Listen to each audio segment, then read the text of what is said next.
देखो अभी हम लोग पढ़ेंगे एक्सचेंज के बारे में। तो एक्सचेंज का मतलब आप समझते हो, जैसे कि क्या करना, बदले में कुछ ले लेना। आपने पहले पुराने समय में बार्टर सिस्टम के बारे में सुना है क्या? पुराने समय में बार्टर सिस्टम होता था। जब पैसा नहीं बना था तो क्या यूज करते थे हम लोग? बार्टर सिस्टम यूज करते थे। तो वैसा ही है कुछ एक्सचेंज का कंसेप्ट भी। देखो हमने सेल पढ़ा, आप उसमें अपना सामान बेच रहे हो, पैसा ले रहे हो। ठीक है, आप अपना लीज पे दे रहे हो, पैसा ले रहे हो। लेकिन एक्सचेंज में ऐसा नहीं होता। एक्सचेंज में क्या होता है, एक इंसान अपनी प्रॉपर्टी देता है और बी इंसान इस प्रॉपर्टी के बदले में पैसा नहीं देगा, इस प्रॉपर्टी के बदले में कोई प्रॉपर्टी ही देगा या कोई सामान देगा। समझ गए क्या? हैंड रेज करो।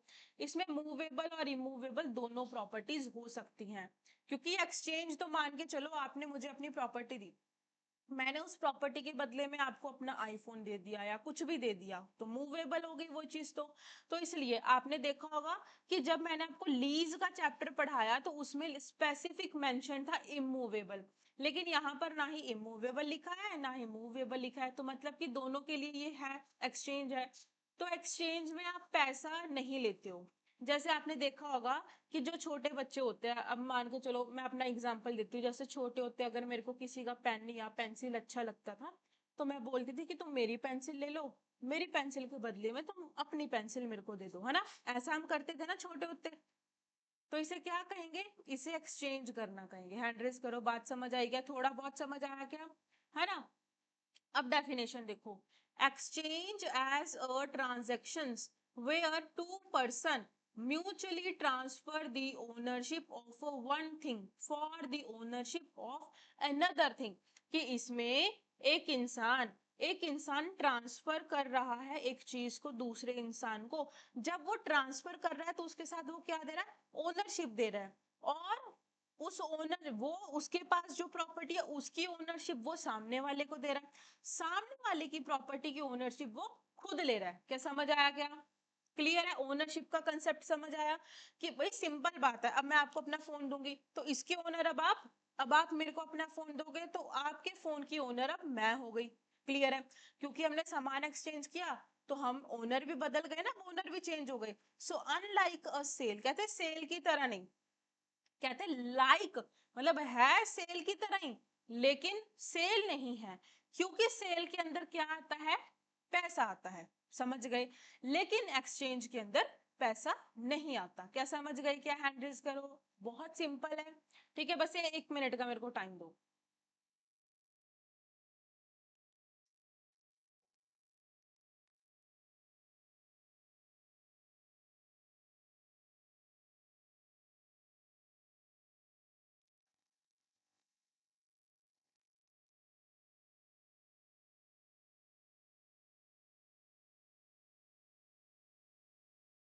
ये क्या हो गया? ठीक है, अब है एग्जाम्पल। एग्जाम्पल एक बार एग्जाम्पल पढ़ लिया तो पूरा चैप्टर कंप्लीट अच्छे से कवर हो जाएगा। If A exchange his house with B's land, A ने अपना घर दिया, बी ने अपनी प्रॉपर्टी दी। B agree to pay some money to equalise the value difference. अब आप बोलोगे कि आपने तो कहा था कि मनी नहीं आएगा, इसमें पैसा नहीं आएगा, लेकिन अब ध्यान से समझना, बिल्कुल ध्यान से, बहुत इंपॉर्टेंट पॉइंट है। अब ए पर्सन ने अपना घर दिया इसको, इस घर की वैल्यू कितनी है भाई? 50 लाख रुपए। ठीक है, बी ने ए को क्या दिया? अपनी प्रॉपर्टी दी। इस प्रॉपर्टी की वैल्यू कितनी है? मान के चलो 40 लाख रुपए है। भैया 10 लाख का डिफरेंस आ रहा है कि नहीं आ रहा है? हैंड रेज करो। फिर ऐसे तो ए वाले पर्सन को नुकसान हो जाएगा कि नहीं हो जाएगा? तो कहते कि आप इसमें जब आप अपना सामान दोगे, वो जो वैल्यू है उस वैल्यू को इक्वल करने के लिए, भैया यहाँ पर भी 50 लाख, यहाँ पर भी 50 लाख, इक्वल करने के लिए जो अमाउंट आपका बच रहा है, ठीक है, मतलब जो डिफरेंस आ रहा है दोनों अमाउंट में, 50 40 में 10 लाख का डिफरेंस है, तो वो 10 लाख रुपए आप क्या दे सकते हो? मनी की फॉर्म में दे सकते हो। लेकिन मनी की फॉर्म में आप तब दोगे जब आप अपनी प्रॉपर्टी उसे दे रहे हो। क्लियर है? ऐसा नहीं, क्योंकि अगर अब आपने इस प्रॉपर्टी के बदले में इसे पैसा ही दे दिया तो वो सेल हो जाएगा, समझ गए क्या? ठीक है, क्लियर है? ठीक है, तो यहीं पे लिखा है कि B agree to pay some money to equalise the value difference, जो डिफरेंस आया दोनों की वैल्यू में वो आप मनी से पे कर सकते हो। It will still be consider an exchange under the law. The law also clarifies that this transactions must be executed with the same formalities as a sale. कहते हैं वैसे तो सारी फॉर्मेलिटीज ना इसकी सेल की तरह ही होगी, लेकिन फर्क सिर्फ इतना है कि यहाँ पर एक्सचेंज में आप पैसा नहीं, आप प्रॉपर्टी दे रहे हो। क्लियर है क्या?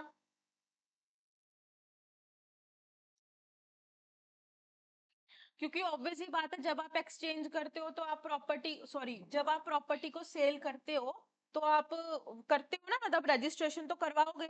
भैया वो मेरी प्रॉपर्टी ले रहा है तो वो प्रॉपर्टी को क्या करवाएगा, रजिस्ट्रेशन तो करवाएगा। मेरी प्रॉपर्टी को वो रजिस्ट्रेशन करवाएगा, उसकी प्रॉपर्टी को मैं रजिस्ट्रेशन कराऊंगी। समझ आया क्या? क्लियर है? हैंड रेस करो, यहां तक है ना? अब दूसरा एग्जांपल देखो। X exchange his car with Y motorcycle. अब भाई एक ने कार दे दी, दूसरे ने मोटरसाइकिल दे दिया। भैया जो भी डिफरेंस आएगा वो मनी पे कर सकते हैं ना जसवीर मैम? कर सकते हैं कि नहीं? जो डिफरेंस आएगा पैसों में, बस ठीक है, तो ये वैलिड एक्सचेंज माना जाएगा। इसके एसेंशियल एलिमेंट से 5, जैसे सेल हमने पढ़ा वैसे ही है। इसमें फर्क क्या है? इसमें दो पार्टीज होंगी और दो ही प्रॉपर्टीज होंगी। पहले सेल में क्या होता था, दो पार्टीज होती थी और एक प्रॉपर्टी होती थी। लेकिन यहाँ पे दो पार्टीज हैं, दोनों पार्टीज क्या करेंगी, अपनी अपनी प्रॉपर्टी को एक्सचेंज कर रही हैं। भैया ऐसे थोड़ी जबरदस्ती तो हम किसी के साथ कर नहीं सकते। तो हम कैसे करेंगे, हम बाय दी म्यूचुअल कंसेंट, भैया दोनों पार्टीज की जब मर्जी होगी तब जाके हम प्रॉपर्टीज को क्या करेंगे, एक्सचेंज करेंगे। फिर है ट्रांसफर ऑफ ओनरशिप। हम क्या करेंगे, ए पर्सन अपनी प्रॉपर्टी दे रहा है तो ये अपनी ओनरशिप देगा, बी पर्सन अपनी प्रॉपर्टी दे रहा है तो ये ओनरशिप ट्रांसफर कर देगा। लेकिन कोई कंसिडरेशन नहीं। अगर पैसा आ जाएगा तो वो क्या बन जाएगा, सेल बन जाएगा। एंड लॉफुल ऑब्जेक्ट होना चाहिए।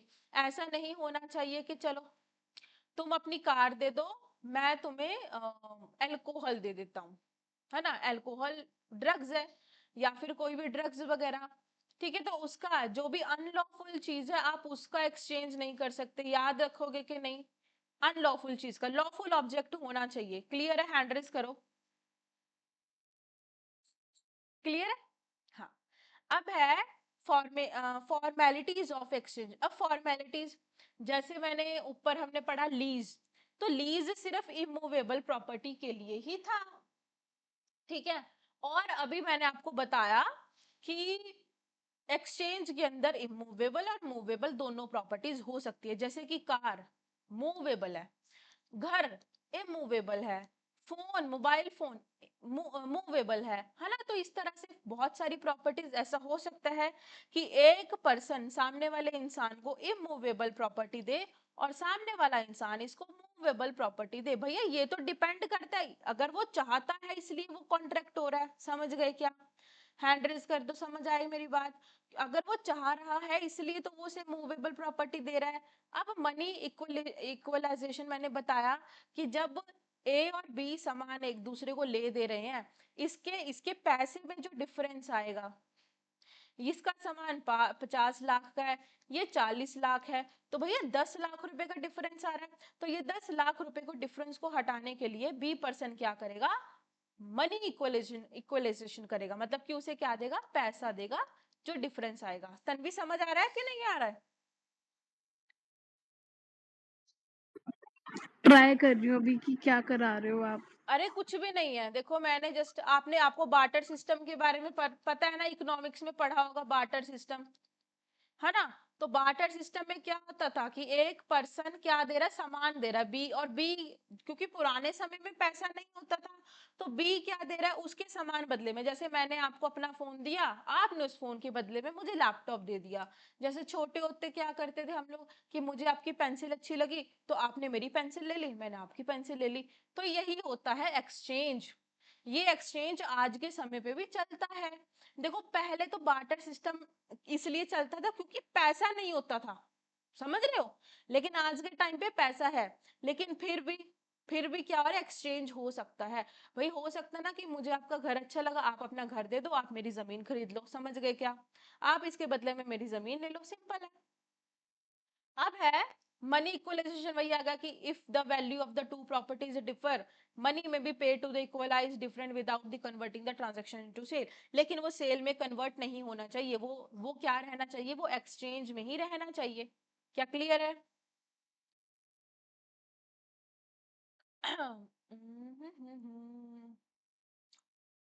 चलो, अभी right of party deprived of a thing received in the exchange, ठीक है। अब इसमें प्रोटेक्ट करता है डिफेक्टिव टाइटल को। देखो भैया सिंपल बात है, अब आप प्रॉपर्टी एक्सचेंज कर रहे हो तो उस प्रॉपर्टी के ओनर आप होने चाहिए। क्लियर है? अब मैं आपको अपनी मम्मी का फोन दे रही हूँ और उस फोन के बदले में मैं आपका फोन ले रही हूँ, तो वो तो गलत चीज हो जाएगी ना। तो कहते हैं कि उसका ओनर क्या होना चाहिए, आप खुद उसके ओनर होने चाहिए। Section 119 provides a protection if one party lose the property received in exchange due to the defective title of the other। कहते हैं अब सामने वाला उसका ओनर ही नहीं है, सामने वाले ने मेरी प्रॉपर्टी ले ली, लेकिन सामने वाला उस प्रॉपर्टी का ओनर ही नहीं है। वो प्रॉपर्टी उसने मेरे को दे दी, जिसकी प्रॉपर्टी थी वो आके ले गया। मेरा क्या कसूर भाई, हैंड रेस करो, बात समझ आई क्या? इसमें मेरा क्या कसूर?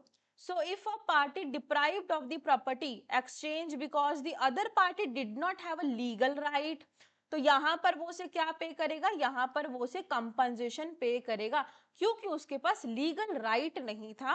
एंड लीगल राइट ना होने के कारण सामने वाले मतलब मुझे नुकसान हो गया, तो अब सामने वाला पर्सन जिसने झूठ बोला या वॉट एवर जो भी किया, वो मुझे क्या देगा, कंपनसेशन पे करेगा फॉर देयर लॉस। ठीक है।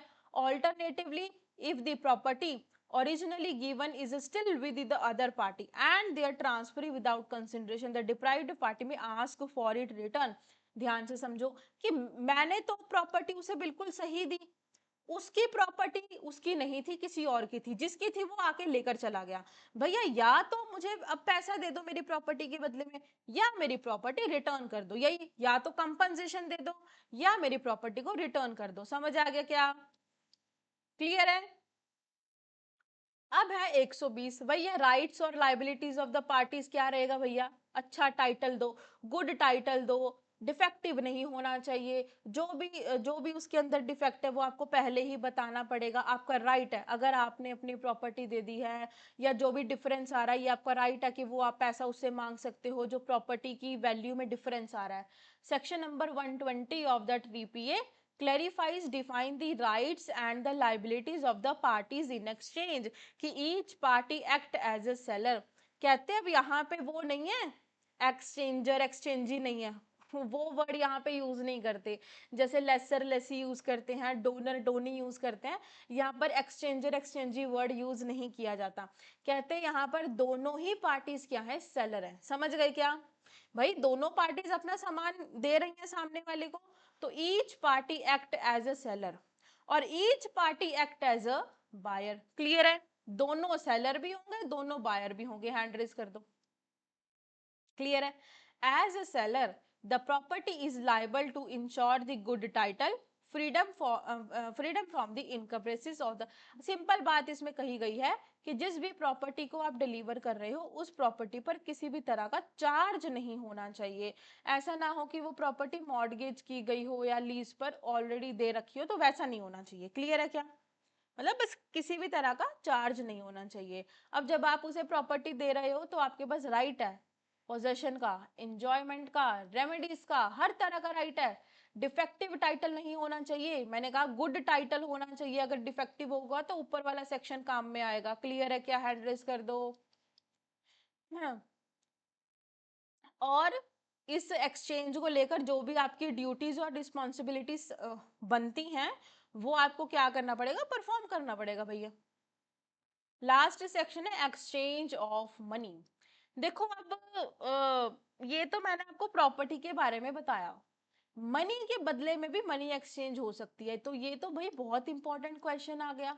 मैंने कहा कि एक्सचेंज में मनी नहीं दिया जाता, लेकिन फिर मैंने बताया कि भैया दिया जा सकता है अगर वैल्यू डिफरेंट है। फिर अब मनी ही मनी से एक्सचेंज हो रही है, ध्यान से समझो कि अगर डिफरेंट कंट्रीज की हमारे पास क्या है करेंसी, मान के चलो मैं गई दुबई में घूमने, मैं कहाँ गई, दुबई में घूमने गई, मेरे पास क्या है, रुपीज है, ठीक है, उनकी जो भी करेंसी होती है, मान के चलो उनकी ए करेंसी है। तो अब मैं बाहर घूमने गई, तो मेरे पास रुपीज थे और मैंने इस पर्सन को बोला कि सर आप क्या कीजिए कि आप मेरे को वहां का पैसा करेंसी दे दीजिए, इसके बदले में मैं आपको रुपीज दे रही हूँ कि जब आप इंडिया घूमने जाओगे तो आपके पास रुपीज होगा। समझ गए क्या? हैंड रेज करो, क्लियर है? बात समझ आई? ये है एक्सचेंज ऑफ मनी, मतलब प्रॉपर्टी तो कर रहे हैं लेकिन एक्सचेंज ऑफ मनी भी हो रहा है। When two parties exchange money like different currencies, each party guarantees the genuineness. लेकिन तो पहली बात तो ये, अब देखो हमें तो इंडिया के नोट का पता है कि उसमें गांधी छपा है तो वो असली है ना? अब हमें किसी दूसरी करेंसी के बारे में क्या पता भाई, नहीं पता ना। तो कहते हैं कि इसमें दोनों पार्टीज को क्या शो करना पड़ेगा, जेन्युइननेस शो करना, मतलब जेन्युइन है वो जो मनी है वो जेन्युइन है, ऐसा नहीं फेक है, नकली नोट नहीं है, वो जेन्युइन है। वैसे इंडिया के लोग अगर ऐसा काम करेंगे वो तो मेरे मुंह से कुछ और निकलने लगा था, मतलब वो तो पागल ही बना देंगे सामने वाले का, है ना, नकली नोट देंगे, क्योंकि नकली नोट भी यहाँ का असली नोट लगता है। सो भैया this protect parties in the currency exchange और similar transaction except the counterfeit money. कहते हैं काउंटरफीट मनी नहीं, काउंटरफीट का मतलब समझते हो?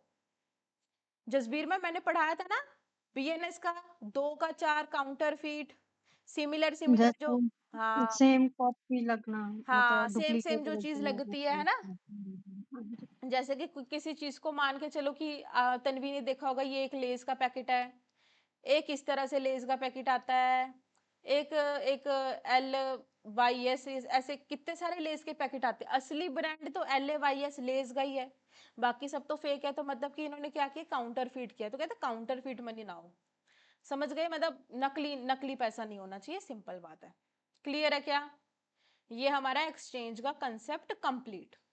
अब हमारा आता है गिफ्ट। तब गिफ्ट का मतलब, अब गिफ्ट में भी पैसा नहीं होना चाहिए, गिफ्ट में कभी भी पैसा नहीं होना चाहिए। अगर गिफ्ट में पैसा आ जाएगा तो वो गिफ्ट थोड़ी है।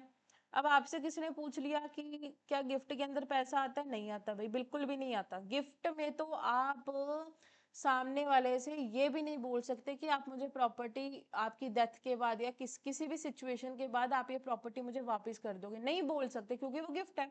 अब मान के चलो मैंने आपके बर्थडे पे आपको क्या दिया, एक फोन दिया, ठीक है, मैंने अपनी खुशी से दिया।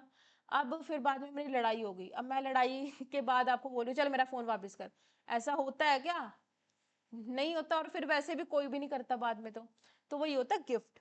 गिफ्ट का है section 122, a gift is voluntarily transfer of ownership. कहते हैं आप इसमें ओनरशिप को ट्रांसफर कर रहे हो।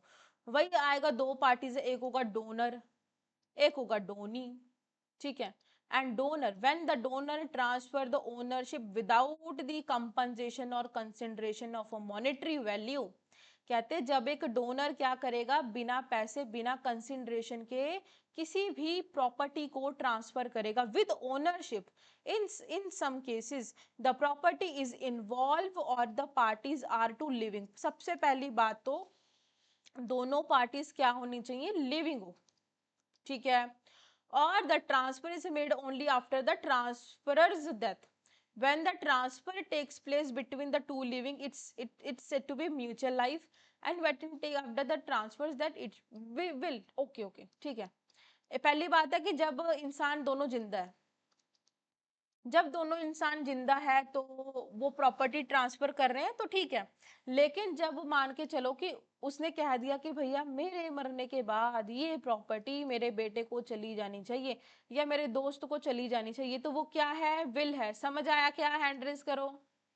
तो वो क्या माना जाएगा, विल माना जाएगा। ये लिखा है। कहते हैं gift are form of property, कि जो गिफ्ट होता है वो भी एक फॉर्म ऑफ प्रॉपर्टी ही होता है। तो सेक्शन 122 क्या बात बोलता है कि इसमें अनकंपनसेशन है, आप इसमें कोई कंपनसेट नहीं करोगे। Include both movable and immovable property. Hand raise कर दो, याद रखोगे। गिफ्ट के अंदर भी क्या आएगा, मूवेबल और इमूवेबल दोनों प्रॉपर्टीज आएंगी, ठीक है। पार्टीज कौन है, donor donee. Donor is a transferor, donee is a transferee. Essential element क्या है, ट्रांसफर ऑफ ओनरशिप कर रहे हो, एग्जिस्टिंग प्रॉपर्टी होनी चाहिए। भाई पहली बात तो ये प्रॉपर्टी आपके नाम पर हो, आप गिफ्ट कर रहे हो तो आपके नाम पर हो, आप उसके ओनर होने चाहिए, और और वो प्रॉपर्टी एग्जिस्टेंस में होनी चाहिए। समझ गए क्या? मैं बोल रही हूँ कि मैं एक साल के बाद ये वाली प्रॉपर्टी खरीदूंगी, इस प्रॉपर्टी का मैं गिफ्ट तुम्हें आज देती हूँ, क्या ऐसा पॉसिबल है क्या? फ्यूचर प्रॉपर्टी तो नहीं दे सकते, याद रखना, फ्यूचर प्रॉपर्टी का अगर गिफ्ट दिया तो वो वॉइड होगा, हैंड रेस कर दो। फ्यूचर प्रॉपर्टी का मतलब समझते हो ना, कि कोई प्रॉपर्टी अभी आपके पास नहीं है लेकिन फ्यूचर में आ जाएगी। भैया क्या गारंटी है आ जाएगी? 100% गारंटी है क्या? नहीं है। ट्रांसफर विदाउट कंसिडरेशन, ट्रांसफर हो रहा है किसके बिना? Without consideration. ठीक है, कि पैसा नहीं होना चाहिए। अगर पैसा आ जाएगा, अगर पैसा आ जाएगा देन वो तो सेल वगैरह। Voluntary transfer with free consent. अब समझो, मैंने किसी को डराया धमकाया, मैं किसी को डरा धमका के उसको बोल रही हूँ कि चल अपनी प्रॉपर्टी मुझे गिफ्ट कर, ऐसा होता है क्या? नहीं होता। तो कहते हैं कि उसकी फ्री कंसेंट होनी चाहिए, जो गिफ्ट कर रहा है उसकी क्या होनी चाहिए? Free consent. और अब ऐसा थोड़ी मैंने गिफ्ट दे दिया, सामने वाला उस चीज को एक्सेप्ट भी तो करे। मान के आओ कि भी चलो मान लेते हैं कि मैं तन्वी के बर्थडे पे उसे गिफ्ट देकर आई एक फोन, अब तन्वी ने उसको एक्सेप्ट ही नहीं किया, तो कहते हैं इसका एसेंशियल एलिमेंट ये है कि उसे एक्सेप्ट करना जरूरी है। अगर वो एक्सेप्ट नहीं करेगा तो प्रॉपर्टी रिवर्ट बैक कर जाएगी। हैंड रेस कर दो, क्लियर है क्या?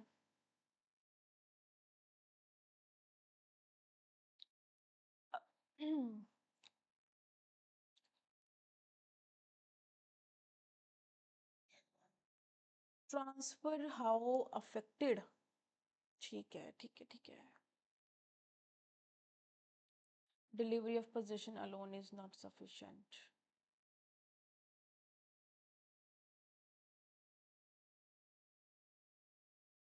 ठीक है, ऐसा करो अभी 2 मिनट ये पढ़ो, मैं आपको अभी करवाती हूँ। ठीक है, हम लोग पढ़ेंगे 40 पे, 5 मिनट का ब्रेक ले लेते हैं, ठीक है।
ठीक है, करते हैं फिर स्टार्ट।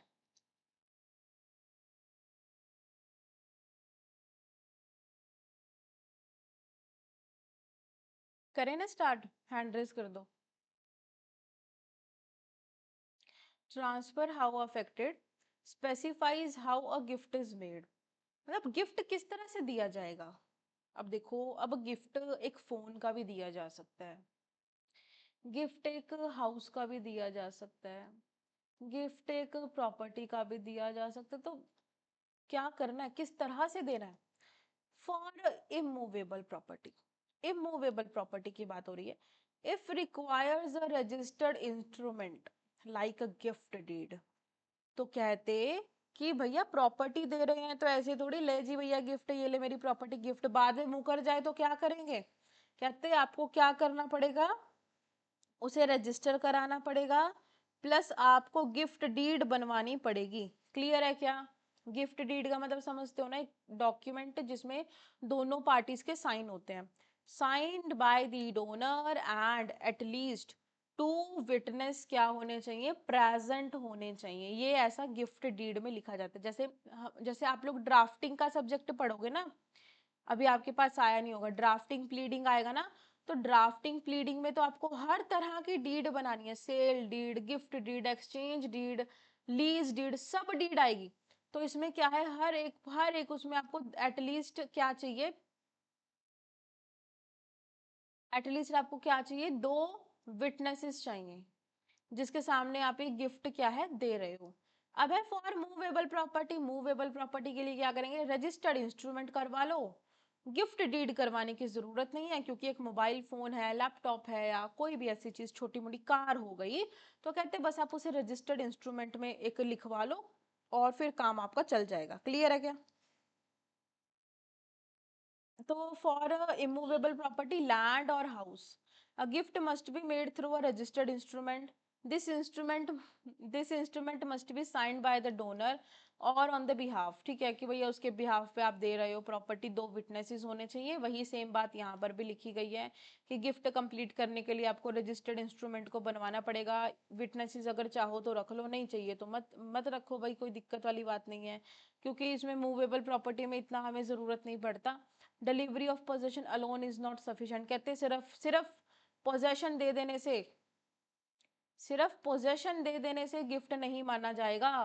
उसे आपको क्या करवाना पड़ेगा, उसे आपको रजिस्टर भी करवाना पड़ेगा। समझ आई क्या मेरी बात, हैंड रेज कर दो। मतलब सिंपल है, लेकिन ये है कि एग्जाम में इतना ज्यादा आपको लिखना पड़ेगा, है ना, अगर क्वेश्चन आ गया तो। फिर है सेक्शन 124। मैंने आपको क्या चीज बताई थी कि भैया फ्यूचर प्रॉपर्टी क्या वॉइड, अगर आप अगर आप गिफ्ट कर रहे हो फ्यूचर प्रॉपर्टी का तो वो वॉइड है। वही चीज यहाँ लिखी है। Section 124 provides that gift comprising of the both existing and future. देखो, वो प्रॉपर्टी एग्जिस्टेंस में तो है लेकिन फ्यूचर में अभी आपके पास नहीं है, अभी उसका ओनर कोई और है, तो the property is a void. It is a clear that gift of future property is a void. The property must be existence at the time of the gift. कि गिफ्ट पे टाइम पे का gift के time पे वो क्या होना चाहिए, एग्जिस्टेंस में होना चाहिए। The section make it clear that if two properties of which one is existing the date of a gift but the other is not. कहते हैं कि वो गिफ्ट क्या हो जाएगा, वॉइड हो जाएगा अगर आपने अगर आपने एग्रीमेंट कर लिया कि भैया मैं आपको ये प्रॉपर्टी दूंगा, तो कहते हैं कि वो क्या है, वॉइड है। जब वो प्रॉपर्टी एग्जिस्टेंस में होगी, आप उसके ओनर होंगे, तो ही आप क्या कर सकते हो, तो ही आप उसको गिफ्ट कर सकते हो। फिर है कि गिफ्ट टू अ सेवरल, अभी पढ़ते हैं। Section 125 provides that where the gift is made to a several donees, यहाँ पे सी नहीं है, यहाँ पे ई है, donees of whom any one of them। अब ध्यान से समझो, मैंने आपको एक एसेंशियल एलिमेंट पढ़ाया था कि एक्सेप्ट करना बहुत जरूरी है ना, एक्सेप्टेंस होना जरूरी है कि नहीं। भैया अगर वो एक्सेप्ट नहीं करेगा तो फायदा क्या उसे गिफ्ट देने का। फिर तो हम भी गुस्से में ले आएंगे, चल अबे दे मेरा सामान, है ना, नहीं लेना मत ले। लेकिन बोलते कि अब मान के चलो कि मैं प्रॉपर्टी गिफ्ट कर रही हूँ बहुत सारे लोगों को, मान के चलो मेरे पास ये दो तीन प्रॉपर्टीज हैं, ये एक प्रॉपर्टी मैं ए को दे रही हूँ, एक प्रॉपर्टी बी को दे रही हूँ, एक प्रॉपर्टी सी को दे रही हूँ। अब क्या है, डोनीज हैं बहुत सारे, या फिर एक ही प्रॉपर्टी में गिफ्ट कर रही हूँ तीन लोगों को, भैया आधा आधा पार्टीशन कर लेना। तो कहते कि if a gift may be made to several persons jointly, jointly आप दे सकते हो, each person has to accept the gift, कहते तीनों लोगों को क्या करना पड़ेगा, उस चीज को एक्सेप्ट करना पड़ेगा, हैंड रेस कर दो इस पॉइंट के लिए।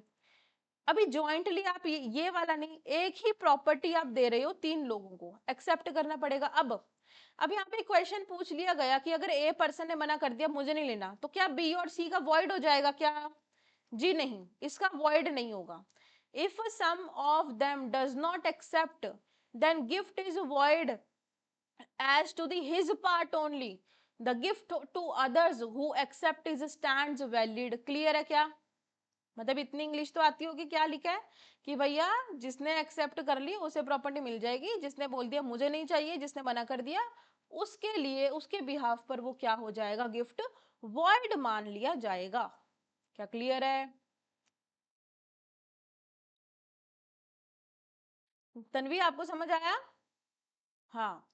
अब है सस्पेंड और रिवोक करना, मतलब सिंपल बात है, सस्पेंड कर देना, रिवोक कर देना। अब इसमें ना जस्ट वही बात हो रही है कि क्या प्रॉपर्टी को क्या मैं रिवोक करवा सकती हूँ, मतलब मैंने एक बार आपको प्रॉपर्टी दे दी, क्या वो मैं वापस ले सकती हूँ? भाई नहीं ले सकते। आपसे कोई एक क्वेश्चन पूछे सीधा बोलो नहीं ले सकते, लेकिन भैया एक्सेप्शन तो हर चीज का है, तो इसका भी एक एक्सेप्शन है। वैसे तो आप प्रॉपर्टी वापस नहीं ले सकते, कहते जब एक इंसान ने प्रॉपर्टी को ट्रांसफर कर दिया गिफ्ट के तौर पर, तो वो वापस नहीं लेगा प्रॉपर्टी को। लेकिन यहां पर अगर ये पहले ही बात कर लें कि भैया अगर तुम्हारी डेथ हो गई, तुम्हारी डेथ हो गई, या फिर ये कंडीशन अगर ऐसा कुछ सर्कमस्टांसेस आ गया, देन प्रॉपर्टी क्या कर देना वापस। लेकिन यहां पर इच्छा किसकी होगी? इच्छा इसकी होनी चाहिए, इसकी, बी पर्सन की, जिसे गिफ्ट दिया जा रहा है, डोनी। डोनी की इच्छा पर वो प्रॉपर्टी क्या हो सकती है, वापिस हो सकती है ए पर्सन को। समझ गए क्या? हैंड रेस करो। बात समझ आई क्या? कि ऐसा नहीं, अब मैं प्रॉपर्टी दे रही हूं तो मेरी इच्छा पर नहीं, सामने वाला अगर चाहेगा तो हम उसे क्या कर लेंगे, फिर वो मेरे को वापस हो जाएगी प्रॉपर्टी, वो भी आफ्टर द डेथ, या जो भी वो कंडीशन रखेंगे उसके according. Section 126 provides the circumstances when the gift may B suspend और रिवोक। रिवोक का मतलब होता है वापस ले लेना।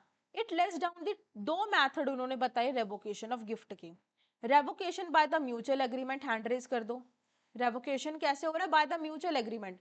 डोनर डोनी, ये देखो, ये डन नहीं है, ये डोनी है, यहाँ पे डबल ही आएगा, donee on the happening of the specific event. वो बोलता कि भैया अगर ये स्पेसिफिक इवेंट होगा तो तुम क्या कर देना, वापिस कर देना। क्या लिखा है? Does not depend on the will of the donor. किसकी विल पर डिपेंड करेगा? डोनी की विल पर। समझाया था ना अभी? किसकी विल पर डिपेंड करेगा? डोनी की डिपेंड पर विल करेगा, तो वो प्रॉपर्टी वापस हो जाएगी। अगर डोनी बोल दे मैं वापस नहीं करूंगा तो वो प्रॉपर्टी वापस नहीं होगी। हैंड रेज कर दो। क्या क्लियर है क्या? बाय, फिर है रेवोकेशन बाय रेसेशन। सिंपल है, अगर कॉन्ट्रैक्ट कर लिया, प्रॉपर एक एग्रीमेंट कॉन्ट्रैक्ट कर लिया कि मैं इसे अपनी प्रॉपर्टी गिफ्ट दे रही हूँ, लेकिन जब इसकी डेथ हो जाएगी या कोई भी सर्कमस्टांसेस आ जाएगा तो प्रॉपर्टी इसको वापस करनी पड़ेगी। तो दूसरा पॉइंट है कॉन्ट्रैक्ट का, simple. If the parties agree that gift shall be suspended or revoked on the mere of the will of the donor is void। कहते अगर डोनर ने, अगर डोनर की इच्छा पर प्रॉपर्टी वापस हो गई तो वो वॉइड होगा। हैंड रेस कर दो, क्योंकि मैंने बताया कि डोनी की इच्छा पर होना चाहिए ना। फिर है it is not necessary that condition for the revocation is given the gift deed itself. कहते आप अपने आप को गिफ्ट नहीं दे सकते भैया। अपने आप को कौन देता है गिफ्ट? नहीं दे सकते, अपने आप को गिफ्ट नहीं दे सकते। आप एक माइनर बच्चे को गिफ्ट दे सकते हो। यही सब यहाँ पे लिखा है, ये एग्जाम्पल है।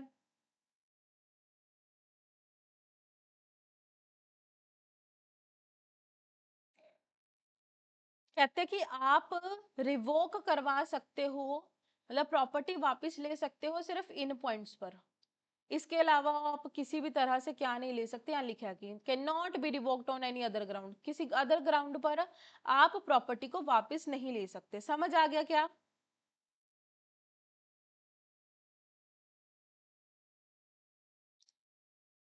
और वो बोनाफाइड ट्रांसफर होना चाहिए, ठीक है। बस एक ही ये पॉइंट है। गिफ्ट कितने तरह का होता है? दो, वॉइड और ओनरस। वॉइड का मतलब वॉइड, मतलब जिसमें आपने एसेंशियल कंडीशंस को फुलफिल नहीं किया तो वो वॉइड गिफ्ट है। ये कोई पूछता नहीं है, लेकिन अगर आएगा तो आप लिख दोगे कि भैया अगर इसने एसेंशियल कंडीशंस को फुलफिल नहीं किया तो वो जो गिफ्ट होगा वो क्या माना जाएगा? वो वॉइड गिफ्ट माना जाएगा। लेकिन ना इसका क्वेश्चन बहुत आता है 127 का, 128 का, दोनों ही सेक्शंस बहुत इंपॉर्टेंट हैं। अब मान के चलते, पहले पढ़ते यूनिवर्सल डोनी। देखो ये यूनिवर्सल डॉन नहीं है, ये है डोनी, ठीक है, यूनिवर्सल डोनी। ध्यान से समझो कि जब वो प्रॉपर्टी क्या कर दी पूरी, मान के चलो कि मेरे पास इतनी सारी प्रॉपर्टीज हैं, मैंने अपनी सारी प्रॉपर्टीज, होल प्रॉपर्टी, वर्ड लिखोगे आप यहाँ पे, होल प्रॉपर्टी मैंने क्या कर दी? ट्रांसफर कर दी मैंने तन्वी को। देखो, deals with the concept of the universal donee, please इसे मैं करेक्ट कर दूंगी। It states that subject to the provision of section 127 where a gift consists of the donor's whole property, the donee is personally liable for all the debt। अब मान के चलो कि भैया उसने तो आपको अपनी सारी प्रॉपर्टी दे दी, गिफ्ट कर दी। अब कहते कि देख, हमने ये पहले पढ़ा था ना कि अगर आप कुछ एडवांटेज ले रहे हो तो लाइबिलिटीज भी आपको लेनी पड़ेंगी। पढ़ा था कि नहीं? पहले कुछ सेक्शंस, मेरे सेक्शन नंबर मेरे याद नहीं आ रहा, लेकिन पढ़ा था आई थिंक 35 के आसपास, कि अगर आप कुछ एडवांटेज ले रहे हो देन आप मतलब अगर आप उसके एडवांटेज को एक्सेप्ट कर रहे हो तो आपको उसकी लाइबिलिटीज को भी एक्सेप्ट करना पड़ेगा। अगर उस पर टैक्स पे करना है तो आपको टैक्स पे करना पड़ेगा, वरना प्रॉपर्टी मतलब, समझ गए क्या? मैंने पढ़ाया था ना पहले भी। तो वही चीज यहाँ पे लिखी है कि भैया जब एक इंसान ने आपको अपनी सारी प्रॉपर्टी ट्रांसफर कर दी, गिफ्ट में दे दी, तो कहते हैं उस प्रॉपर्टी पर जो टैक्स पे करना है, उस प्रॉपर्टी का जो भी थोड़ा बहुत लोन वगैरह वॉट कुछ भी चल रहा है, कहते हैं वो आपको क्या, आप लाइबल हो वो डेप्ट लाइबिलिटीज सारी करने के लिए। क्या क्लियर है क्या? वो दोनों तरह की property, whole property means both movable and immovable, both includes. Hand raise कर दो, वेरी वेरी वेरी इंपॉर्टेंट, ठीक है। इसका शॉर्ट क्वेश्चन आ सकता है तो अच्छे से कर लेना, ठीक है। अब पढ़ते 127 क्या बोलता है? 127 बोलता onerous, onerous gift, a gift is said to be onerous which is accompanied by the burden or obligations। Simple बात है भैया, ये बहुत सिंपल बात कर रहा है कि भैया जब मैं आपको अपनी प्रॉपर्टी दे रही हूँ, या तो मेरी प्रॉपर्टी को एक्सेप्ट ना करो, अगर प्रॉपर्टी को एक्सेप्ट कर लिया, फायदा ले लिया, तो नुकसान भी तो उठाना पड़ेगा कि नहीं उठाना पड़ेगा? वही बात आ गई ना कि जब प्रॉपर्टी को एक्सेप्ट कर लिया तो नुकसान, लाइबिलिटीज को भी, बर्डन्स को भी आपको उठाना पड़ेगा। हैंड रेस कर दो। तो यही है एक लीगल मैक्सिम है, क्यू इज इसका मतलब है that he who receive the advantage must also bear the burden, ठीक है। इन सारी चीजों को याद कर लेना, बहुत इंपॉर्टेंट है ये दोनों सेक्शंस। क्या बोलता है 127? Where a gift in the form of a single transfer, कहते हैं जब आप गिफ्ट दे देते हो एक सिंगल ट्रांसफर में, सेवरल थिंग्स दे देते हो, and burden by an obligation, और आप उसके ऊपर फिर ऑब्लिगेशन भी डाल देते हो कि भैया देख प्रॉपर्टी दे रही हूँ लेकिन टैक्स तुम पे करोगे। The donee can take nothing by the gift unless he accepted fully. देखो भैया गिफ्ट, अब मान के चलो तन्वी मेरे से गिफ्ट ले रही है, मैंने बोला कि मैं आपको अपनी 3 प्रॉपर्टियां दे रही हूँ, ठीक है। तन्वी, मैं बोलती कि चलो तीनों प्रॉपर्टी ले लो, तीनों प्रॉपर्टीज पर रेंट आता है, आप ले लिया करो, लेकिन इस पे आपको टैक्स पे करना पड़ेगा हर साल 50,000 रुपए। तन्वी बोलती रेंट तो ले लूंगी, टैक्स पे नहीं करूंगी, क्या ऐसा पॉसिबल है क्या? भाई नहीं पॉसिबल। कहते कि जो हमारा है डोनी, तन्वी जो प्रॉपर्टी ले रहा है, उसे क्या करना पड़ेगा? उसे एक्सेप्ट करना पड़ेगा फुली, पूरे पूरे, मतलब जो उसने बोला ना उसे पूरी चीज को एक्सेप्ट करना पड़ेगा। समझ गए क्या? हैंड रेस करो, बात समझ आई? ऐसे थोड़ी वो एक चीज को हाँ बोल रहे एक चीज को ना, ऐसे नहीं होता। कहते कि उसे पूरी चीज को क्या करना पड़ेगा? एक्सेप्ट।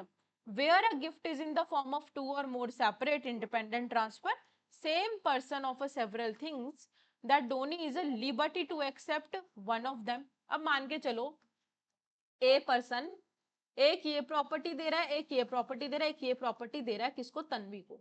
ठीक है जी। बोलता कि चल भाई ये प्रॉपर्टी भी तू ले ले, ये भी तू ले ले, ये, लेकिन ये प्रॉपर्टी तो बिल्कुल फ्री है, लेकिन इस पे तुम्हें टैक्स पे करना पड़ेगा। तन्वी बोलती मैं ये दोनों ले रही हूँ, ये नहीं ले रही, तो ये काम सही है उसका। मतलब ऐसा वो कर सकती है, वो बोलती कि भैया जो लाइबिलिटी फ्री है वो मेरे को दे दो, ये मुझे नहीं चाहिए। समझ गए क्या? हैंड रेज कर दो। लिखा डोनी इज एट लिबर्टी, उसके पास लिबर्टी है to accept one of them or refuse the other, although the former may be beneficial और द लेटर ओनरस। ऐसा हो सकता है कि आज तन्वी को लग रहा है कि भैया ये प्रॉपर्टी तो मेरे लिए बेनिफिशियल है, लेकिन आने वाले टाइम में वो क्या हो सकती है? ओनरस हो सकती है। ओनरस का मतलब बर्डन, उसके लिए बर्डन वाला सिस्टम हो सकता है बाद में, क्या पता, भाई टैक्स तो पे करना ही पड़ेगा, चाहे कोई भी प्रॉपर्टी हो, कुछ भी हो। फिर ये लास्ट सेक्शन नॉट इंपॉर्टेंट, इसमें कहा गया कि सेक्शन नंबर 19 डील करता है gift which made in the death of the known, कि भैया जिस इंसान की डेथ हो जाती है देन फिर वो अपनी प्रॉपर्टी को पहले ही ट्रांसफर कर देता है, वो सारी चीजें। तो कहते हैं कि इसे ये इन वाले सेक्शंस में गवर्न नहीं होगा, क्योंकि मोहम्मदन लॉ के अंडर इसे गवर्न किया जाएगा। क्लियर है क्या? ये पढ़ने की जरूरत नहीं है, ये कोई नहीं पूछता। ठीक है, तो मतलब 127 और 128 तो बहुत ही ज्यादा इंपॉर्टेंट है। अब किसी को कोई डाउट है? काफी सिंपल